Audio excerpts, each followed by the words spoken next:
Hi అండి. ఇది చిన్న ఆవకాయ ముక్కల పచ్చడండి. అయితే నేను చూడండి చెక్క ఎంత పొటపొటలాడుతా ఉందో. చక్కగా వేడి వేడి అన్నంలో నెయ్యేసుకొని తింటే చాలా చాలా బావుంటదండి. అయితే ఇది ఎలా ఏంటన్నది మనం వీడియోలోకెళ్ళిపోదాం.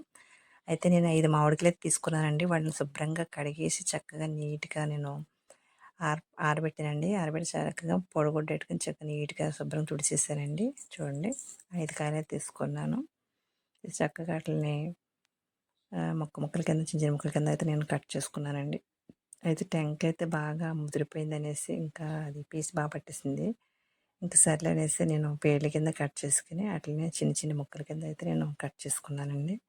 ఎందుకంటే ఇది చిన్న ఆవకాయ అండి. చిన్న చిన్నగా కడితే ట్రై చేశాను అలాగా సింపుల్‌గా. అందుకే చిన్న చిన్న ముక్కల కింద కట్ చేశానండి. మొత్తం 5 కాయలు నేను నీట్‌గా కట్ చేసి పెట్టుకున్నానండి ముక్కల కిందను. అదిగోండి. అయితే ఈ ముక్కలు మనకి ఎన్నున్నాయి ఏంటో అనేసి ఇగోండి ఇలా అయినాయండి కట్ చేశాను. అయితే మనం ఇప్పుడు వీటిని ఏదైనా ఒక గిన్నె లాంటిది తీసుకురండి. ఇవి ఎన్ని వస్తాయి ఏంటో మనం చూసుకున్నది నేను చిన్న డబ్బా అయితే తీసుకున్నానండి, ఇది ప్లాస్టిక్‌ది. అది దాంతో అయితే నేను కొలిచానండి. దాంతో నేను కొలిస్తే నాకు డబ్బాకి 3 అయినాయండి. దాన్ని బట్టి మనం అందులోకి కారం అనేది, ఉప్పు అనేది సరిపడగా తీసుకోవాలి. అయితే నాకు డబ్బాతో కరెక్ట్‌గా 3 అయితే అయినాయి. ఆ మూడిట్లకి నేను అందులో కారం అయితే నేను ఆ డబ్బాలోకి సగానికైతే కారం తీసుకున్నానండి. అందులో బాగా తక్కువ సాల్ట్ తీసుకున్నాను సరిపడగా. ఓకే, నాకు 3 అయినాయండి. చిన్న చిన్న ముక్కలు కదా మనం కరెక్ట్‌గా కొలుసుకొని పెట్టుకోవాలి.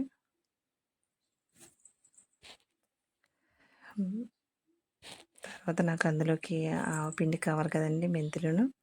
అయితే ఒక స్పూన్ మెంతులు అయితే వేసుకున్నానండి. అవి వేయించుకున్నాను. అందులోకి 2 స్పూన్లు ఆవాలైతే వేసుకున్నానండి. ఆవాలు, మెంతులు 2 వేయించుకున్నాను. ఆవపిండికి, మెంతి పిండికిని చక్కగా వేయించేసి చల్లరబెట్టి ఆడేసుకున్నానండి. ఇదిగోండి ఆవపిండి వేసుకుంటున్నాను. ఆవపిండి వేసుకున్నానండి ముక్కల్లో. తర్వాత దాంట్లో సరిపడగా సాల్ట్ తీసుకున్నాను. సరిపడగా తీసుకోండి. సరిపడగా వేసుకున్నాను సాల్ట్. తర్వాత మనం పచ్చడిలోకి పచ్చికారం తీసుకున్నానండి. కారం అయితే డబ్బాతో 3 డబ్బాలు కొలిచాను కదండి. అందులో డబ్బాలో సగానికి అయితే నేను తీసుకున్నానండి. కారం అయితే పచ్చికారం తీసుకున్నాను, వేసేసానండి. అదిగోండి మొత్తం ముక్కలన్నీ కలిసేలాగా ఒకసారి కలుపుకోవాలి. పైకి కిందకి మొత్తం అన్నీ మొత్తం అంతా కలిపానండి. మొత్తం అంతా కలిసిన తర్వాత ఇందులోకి మనం వెల్లుల్లిపాయలు, ఒలిచిన వెల్లుల్లిపాయ, ఎండుమిరపకాయ, కొన్ని ఆవాలు మనం వేయించుకోవాలి కదండి తాలింపుకి. అయితే నేను ఆయిల్ పెట్టుకున్నాను. ఆయిల్లో నేను కొంచెం ఆవాలు వేసుకుని వేయించుకుంటున్నాను. ఇలాగ పొట్టు తీసి ఉంచుకున్న వెల్లుల్లిపాయలు తీసుకున్నాను. ఎందుకంటే వెల్లుల్లిపాయలు కూడా మనం ఇందులో వేసుకుని వేయించుకోవాలండి.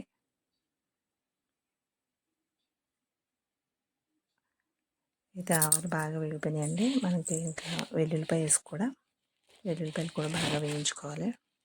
వెల్లుల్లిపాయలు కొంచెం దోరగా వేగితే సరిపోతుందండి. అయితే మనం ఇలాగ ఎండుమిరపకాయలు కూడా ప్రిపేర్ చేసుకోవాలి. ఎండుమిరపకాయలు కూడా వేసేసుకుని ఎండుమిరపకాయలు కూడా చక్కగా వాటితో పాటు జస్ట్ గ్యాస్ కట్టేసి ఆ వేడి మీద వేయించుకుంటే సరిపోతుంది. అయితే మనం ఇది కొంచెం చల్లారిన తర్వాత మనం ఇందులోకి పోసేసుకోవటమేనండి.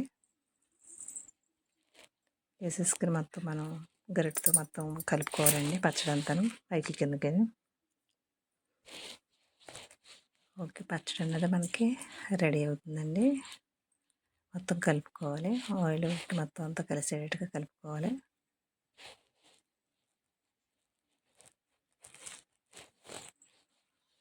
మొత్తం కలుపుకొని నేను ప్లాస్టిక్ డబ్బాలు అయితే స్టోర్ చేయడానికి నేను డబ్బా అయితే తీసి పెట్టుకున్నానండి.